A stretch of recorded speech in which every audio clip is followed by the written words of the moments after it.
దేవునికి స్తోత్రం. మన ప్రభు అయిన యేసుక్రీస్తు నామమున మీ అందరికి శుభములండి. అందరూ బాగున్నారా?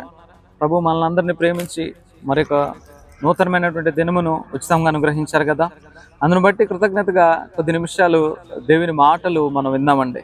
ఆదికాండంలో 9వ అధ్యాయంలోని నోవాహు గారితోని స్వయంగా దేవుడే చేసినటువంటి ప్రమాణం, వాగ్దానం అదేంటంటే, మీరు ఫలించి అభివృద్ధి పొంది భూమిని నింపుడి. ఈ వాగ్దానాలు పొందుకోవడానికి ముందు వారి జీవితం నలగొట్టబడిందండి. వారి జీవితం ఎప్పుడు కూడా వారు ఆశించినట్టుగా లేదు.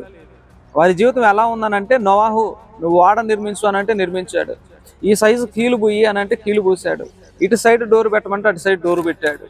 జంతువులన్నిటినీ, నేలను పాకు పురుగులను ఆడ మగ జతల చొప్పున పంపించు అనంటే పంపించాడు. అప్పుడు దేవుడు ఏమంటున్నాడనంటే, మీరు అభివృద్ధి పొంది ఫలించి భూమిని నింపుడి అనే వాగ్దానం జారీ చేశారు, ప్రభువు విడుదల చేశారు. మరి అలాంటి వాగ్దానాలు పొందుకోవడం అంత ఈజీ థింగ్ కాదండి.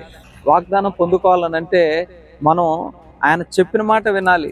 నోవాహు గారు ఓడలు నిర్మించడంలోని ఎక్స్పర్ట్ కాదు. ఆయన ఒక సాధారణ మానవుడే, కానీ దేవుని మాట విన్నాడు. ప్రభువా, నువ్వు ఓడ నిర్మించమన్నావు, నాకు ఓడ రాదు తండ్రి, నేను ఎప్పుడు కట్టలేదు అని ఆయన వెనక్కి వెళ్ళలేదు. సరే ప్రభువా చేస్తానని ఆయన ముందుకెళ్ళాడు, ఆ పనిని ముగించాడు. కాబట్టి దేవుడు ఆయనతో పాటు ఆయన పిల్లలను కూడా దీవించాడు, ఆశీర్వదించాడు. మరి ఈరోజు నేను రోజు ప్రార్థనలకు వెళ్తున్నా, ఇలాంటి వీడియోలు చూస్తున్నా, నేను అందరూ చర్చిలకు వెళ్తాను, నేను అందరూ వాక్యాలు వింటాను అని చెప్పుకునే నువ్వు మరి ఆయన మాట వింటున్నావా? ఆయన నీతో చెప్పింది చేస్తున్నావా? నీ కుటుంబ సభ్యుల మాటను వింటున్నావా? నీ తల్లిదండ్రులకు లోబడి ఉంటున్నావా? నీ సహోదరులతో లోబడి ఉంటున్నావా? నువ్వు ఒకసారి పరిశీలన చేసుకో.